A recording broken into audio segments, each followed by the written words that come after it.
Hello, everybody. Hello, Limitless Club. Welcome back. I'm really excited to share with you our guest expert that I have joining us today.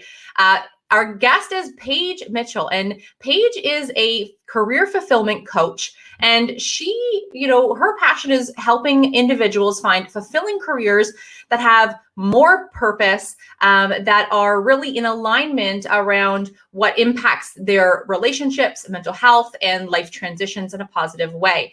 She has a background in clinical psychology and is a board certified life coach. So Paige, welcome. Thank you so much for joining us today. I'd love for you to share a little bit about your journey and what led you to where you are today doing what you do.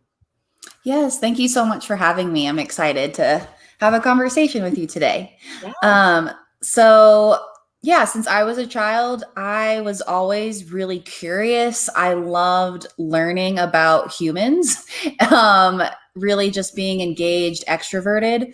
And when I learned that psychology was something that you could study and make a career out of, I was immediately in love. So I made the decision to dedicate my life to understand people, understand human behavior, relationships. And I really believe everyone has a story. So I was, at a young age, already really inclined to be curious and ask questions. So I received my bachelor's degree in psychology. I have a double minor in communications and sociology as well. I feel like that kind of fit all the things I was interested in. And then when I graduated, I worked at an eating disorder hospital for 5.5 years. And that was a really great opportunity to learn more about the mental health industry and really get more behind the scenes of what goes on. And then I enrolled in grad school for my master's in counseling. So it was really important for me to pursue my education. And at the time, I was really on that therapist track. Specifically, couples and family therapy was what my license was going for. And then I came to a point where, because I was in the field for, over 7-8 years already, and I didn't even graduate yet, I was really burnt out. I had to be really honest with myself and just say, I don't know if this is the trajectory anymore, because I was giving so much of my own time, my energy, and there wasn't enough for me at the end of the day. So I had to make a decision of, okay, do you want to continue being a therapist, or what are other options out there? And so what happened was I became a board certified coach. I looked more into coaching versus counseling, and I really fell in love with coaching. I love the attention of, okay, what are we focusing on right now and how can we work on that for the future versus kind of diving into the past. So in a nutshell, my career path at this time is helping people find fulfillment in their careers, because I personally made that transition. I know what it's like to kind of jump into new waters and see what that looks like. So I really want to help people find those answers within themselves. I love it. We are like soul sisters. As you were talking, I was like, oh my gosh, I'm very familiar. I too love human behavior. I'm a people watcher. I went through psychology. I have a master's in psychology as well. I thought I was going to be the next Clarice Starling, working for the FBI. That was I love it. that's where I started. Then I discovered positive psychology. It's so funny when those things happen and all of a sudden you're like, wow, like something just clicks and you're like, you're in the right area, but you kind of find your that sweet spot. I love it. And you know what? I find too that, 20, 30 years ago, maybe like our parents' generation or even grandparents, it's like they would find a job, work with one company for retire from the company, working for 30, 40, 50 years in the same role.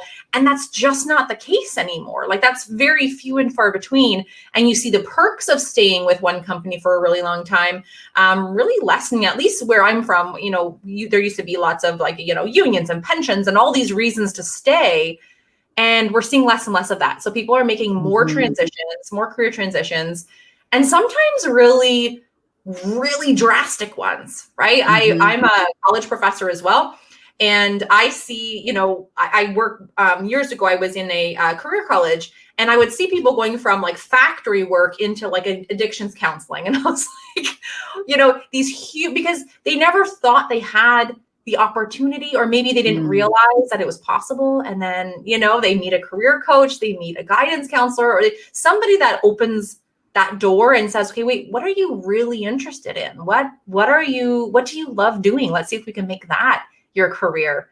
So this is such an awesome conversation. So what is, I guess if somebody is in a role right now where they're just like, it's like a soul sucking, draining job, it's not always feasible for people to just be like, okay, I'm going to quit and then start looking.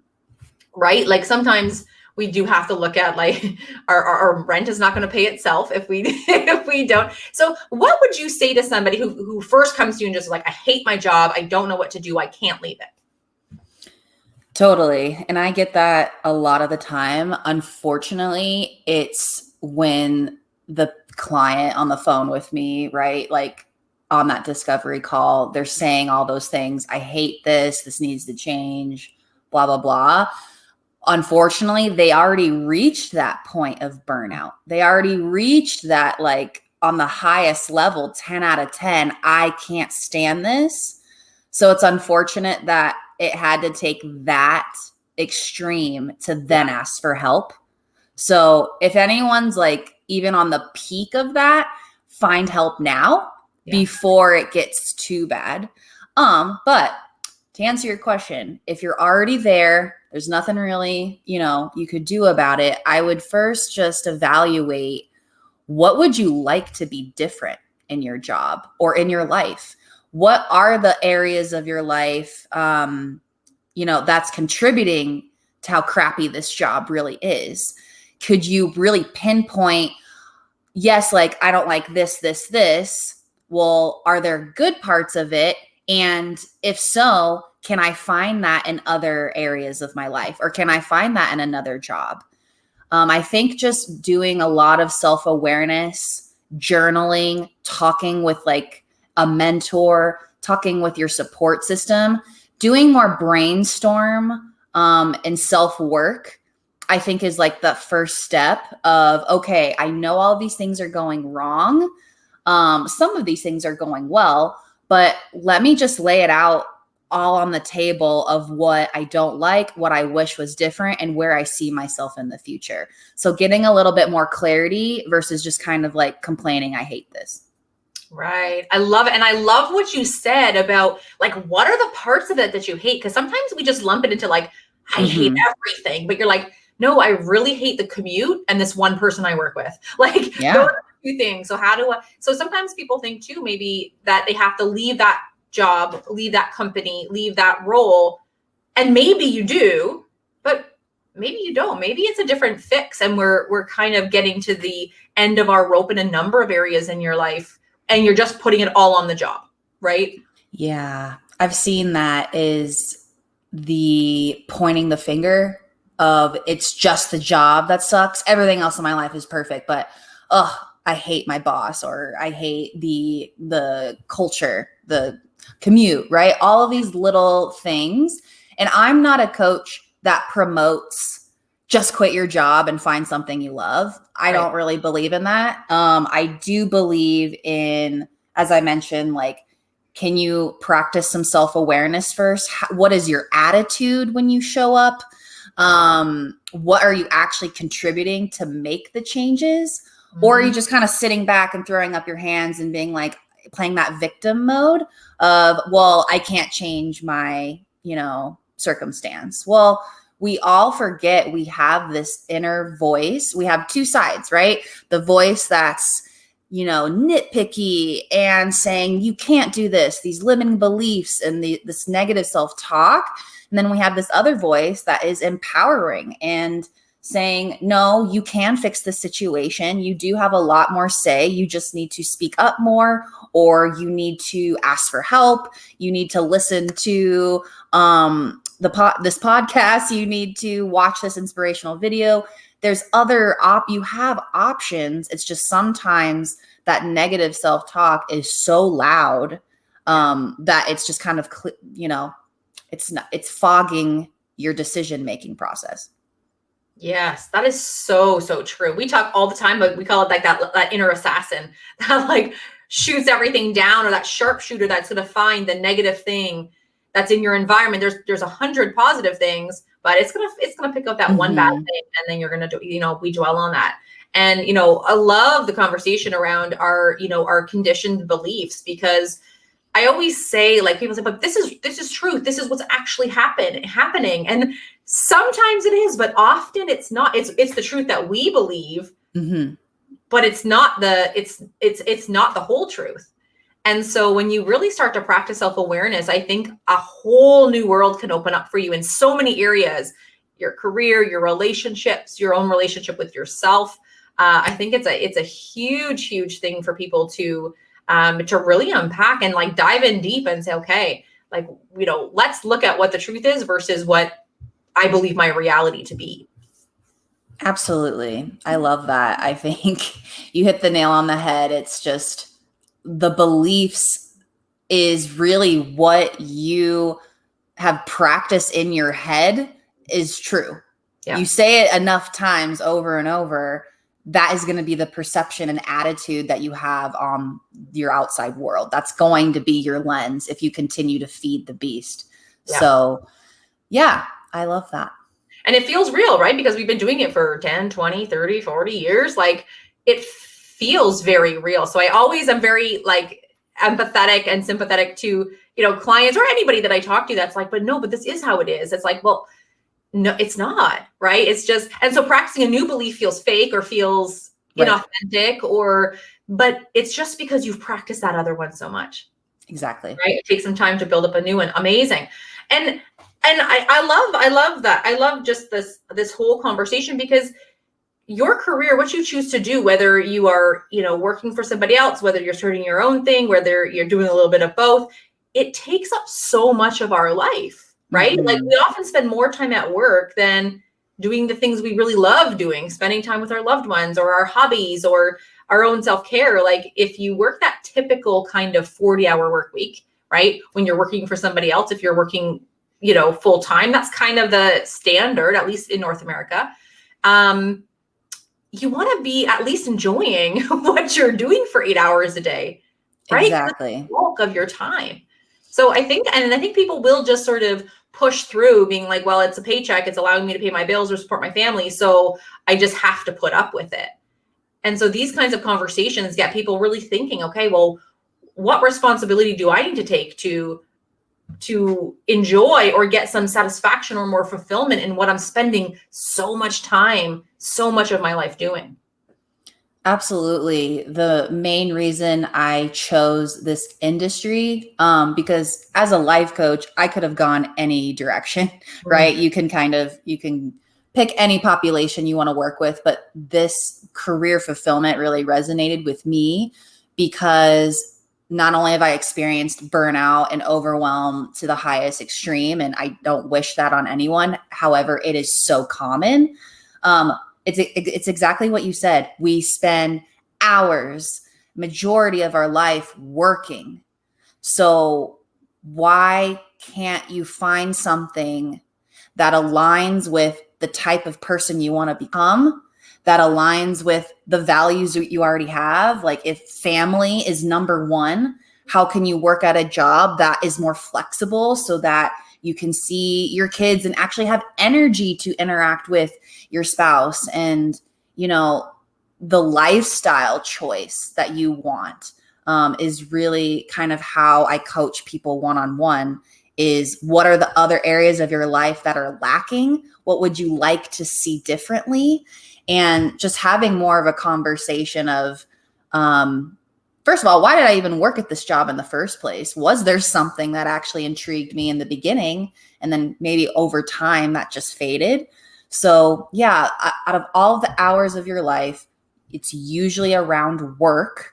So let's get a little bit creative and see what are other options, because If you can believe that there are opportunities out there, if that's a core belief, you're going to be set up for success. Yeah. Yeah. And I love that you bring in those core values, because people don't often think that. This is where that like work-life balance conversation comes into play, and people feel like it doesn't exist. And it doesn't, maybe in the way that you're thinking about it, but there is a way to create the life that you want, to create the life that you love.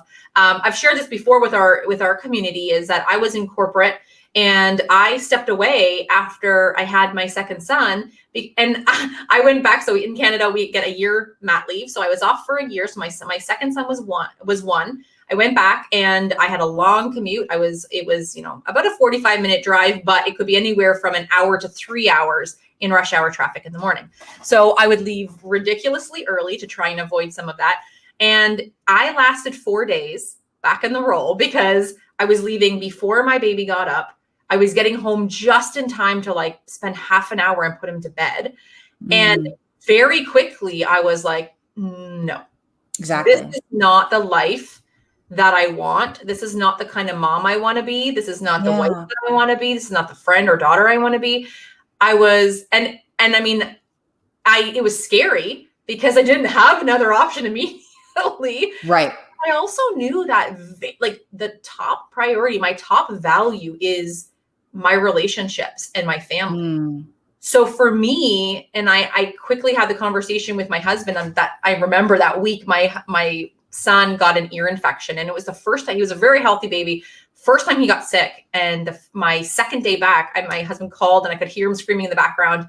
And he's like, I don't know what's wrong. Like he won't stop crying, blah, blah, blah. I said, okay, well, like take him into the walk-in, see what's going on. And he had an ear infection. And I just remember feeling so helpless, and I was so far away. I knew if I left, it would be a good few hours before I got home. And that solidified it for me. But I know that not everyone feels as though that's an option. And like, I'll share, like, it was scary because I was like, I'm going to leave this job and not have a reliable paycheck, have 2 young kids. I'm fortunate. My husband has a really great, stable job, but I also knew that I had to figure something out. Right. So I led with my values in that, and I never looked back. And you know what? It's not been easy, but it's been more fulfilling and more rewarding than the years that I spent doing the other thing. So it is tough. I kind of wish I had you around in that and having somebody to kind of go through it. But I mean, I can only say that now in hindsight. I remember how scary it was in the moment. So I love what you said, and I want to go back to it about, when they come and they're like, I hate my job, I hate everything about it. They're already at that burnout phase. What are some of the things, are those initial, I don't know if you want to call them symptoms or whatever it is, those initial feelings where people like might be a trigger for someone to say, maybe I should start having this conversation. Maybe I should reach out. Maybe I should look for help. What are some of those things that you can share? Yeah, absolutely. I actually wrote a very handy burnout handbook. It's a free download. I can share it in the show notes. But yeah, it's top 5 signs of burnout and then ways to recover. So just like what you were saying, so some symptoms, I guess, that I've personally experienced, my clients have experienced, a lot of data collection has gone into this. But the top 5 I've noticed is, number 1, you're dreading going to your job. There is some either physical symptoms like fatigue, stomach ache, anxiety, right? Of just, I don't want to go. The second sign is you stop caring about your tasks and responsibilities. The role itself doesn't hold any merit. You're kind of just there to just exist. But maybe back at the time when you were first hired, you were really excited, but the tasks and the responsibilities, it doesn't really matter. The third sign I would say is your energy is just drained. Whether that's when you first wake up in the morning, it feels like you didn't even sleep, or by the time you get home, or even if you're working from home and you're officially off of work, you are just so depleted. You don't have energy to work out or cook for yourself or engage with your partner or your kids. And then the fourth sign I would say is your attitude has changed. something about maybe a personality trait or just your outlook. Maybe you're only looking with like a rose tinted glass that, oh, well, everything else kind of sucks. And then the last sign I would say of like burnout and overwhelm would be normalizing the burnout. So when it's been weeks, months, years of the exact same complaints, and kind of like if you've had all of the previous 4 symptoms I just listed, if that's been going on for a very long time, you have normalized that for yourself. You have made that your routine, and you've made that so common that it's like, oh yeah, you don't hate your job? Like that's, That's weird. and yeah, that's weird. And that's also a societal thing too, right? Like, speaking at least from the Western culture, that it is ingrained to work really, really hard. It's glamorized of like, oh yeah, I worked 70, 80 hours this week. I don't know if that's something you should, celebrate, but hey, whatever. So yeah, I there's a lot of different lenses, but if we're just looking at an individual's perspective, those are kind of the top signs of these are some red flags, and these things about myself. I should probably address this. Yeah, that normalizing is so key, right? Because and you're right, we glamorize busy, like we put busy on a pedestal when, if you think of the last time you ran into someone and they said, oh, how's things? How often do you go, oh, so busy, it's like, we that's the norm. Like when I was in my 20s, I backpacked through Europe with my best friend for a few months. And I remember coming back and seeing how that side of the world, like there's a different way to live. There's a different way to work. And, in especially, certain countries in Spain, and like they have siesta, like in the middle of the day, everyone's home from like 2 to 4 or 1 to 3, like somewhere in there. And they have a big lunch with their family. They lay down for an hour and then they go back to work. And I remember thinking, what? Like, so cool. What? How is napping in the day normal? I love it. So crazy. And then, you know what? I did too. I was like, I fell in love with how they live their life because they lead with their values. That whole work to live versus live to work. And yes. I remember coming home and so determined to keep that for myself, to be like, no, like live your life the way you want. It's not a badge of honor to work 90 hours a week. It's like, and you know what? And I did for a while, and for a while, meaning maybe 2 months. And then so quickly I slipped back into, sure, I'll pick up the extra shift. Sure, I'll do that, and it happened so seamlessly. I didn't even notice until I got to a point where I was like, I was exhausted. I remember it was Christmas break and I was teaching in a college and I was so tired and I got so sick and I just blamed it on cold and flu season in Canada. And I remember my mom saying, you just worked like 2 months of triple classes. I would start at 8 a.m. and finish at 10 o'clock.